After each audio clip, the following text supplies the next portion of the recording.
I'm here in the Sawtooth Mountains of Idaho, and I don't know what's more exciting, the fact that we got grouse this morning or that we have elk this afternoon. The two of those together are going to make one of the most incredible dishes for camp.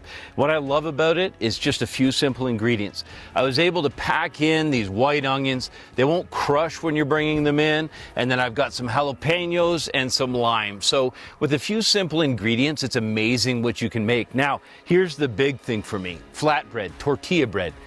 This stuff is so good because it's going to help you to carb load, plus it's the perfect carrier for anything that you're going to eat. Now, the first thing I want to do is saute some of these onions and get that flavor rolling. So let's get started with that.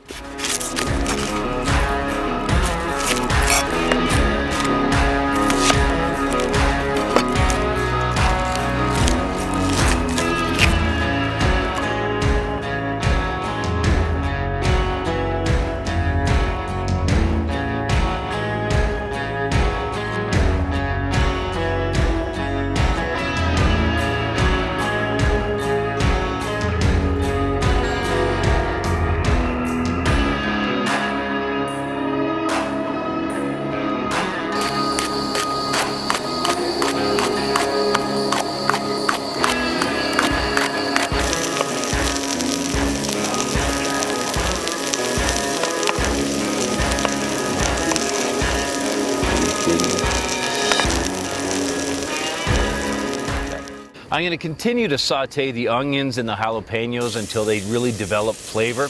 Now, they came in on the backs of these beautiful horses behind me. I've got the cast iron pan here. The one thing about this pan in particular is it's deep enough for you to do a soup or something that's got a little bit more body. But also, if you want to saute steaks, it has that residual capacity to hold the heat. And if you just have a small heating element like I do here, it'll transition that heat throughout the entire pan. Whereas something that is aluminum will just have hot spots. So I love the cast iron.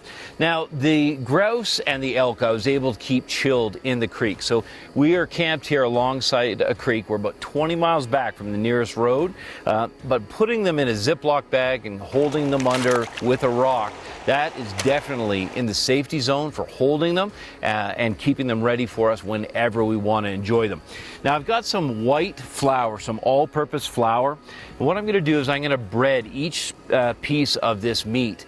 And I'm going to do that because it's going to give it a little bit of brown, a little bit of flavor, but more importantly, any of the juice that's left in the bottom of the pan after sauteing, it's going to thicken it up. The way it would thicken up a gravy, it's going to thicken up that sauce. So when you have this beautiful wrap, you're not going to have anything running down. That little bit of flour will really help out. So I'm going to start by slicing the elk, and I'm going to slice against the grain. It's really important to slice against the grain so that when you saute it, that it breaks up really nicely. Slice with the grain, it'll be a little bit more chewy and won't break up as nice.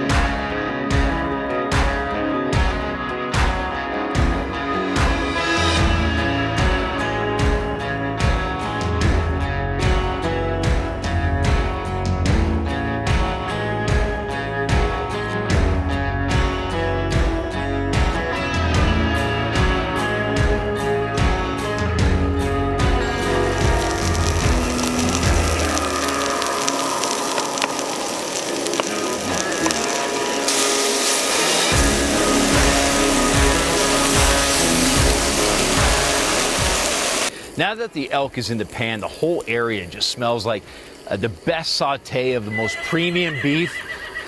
The horse agrees. I have the horse's endorsement here. The only thing I'm going to do to elevate this just a little bit is I've got a little bit of fresh thyme. In one of my later recipes from this trip, I'm going to use sage. There's sage growing all over these hills, and also juniper berry. But things like fresh herbs and spices are easy to pack in. It's an easy way to get flavor. And the most important thing, you're going to want to have a look at this. So once you get things sauteing, just leave them alone for a little bit. Even if you want it cooked medium or medium rare, make sure you give it just enough time for flavor to develop. Now I'm going to repeat this with all of the elk, then the grouse is going to go in, making sure to season with salt and pepper as I go. With all of my ingredients together, then I can start building these incredible wraps. You're going to love it. Oh, look at that. My God, look at the quality of that. Just think that that's wild.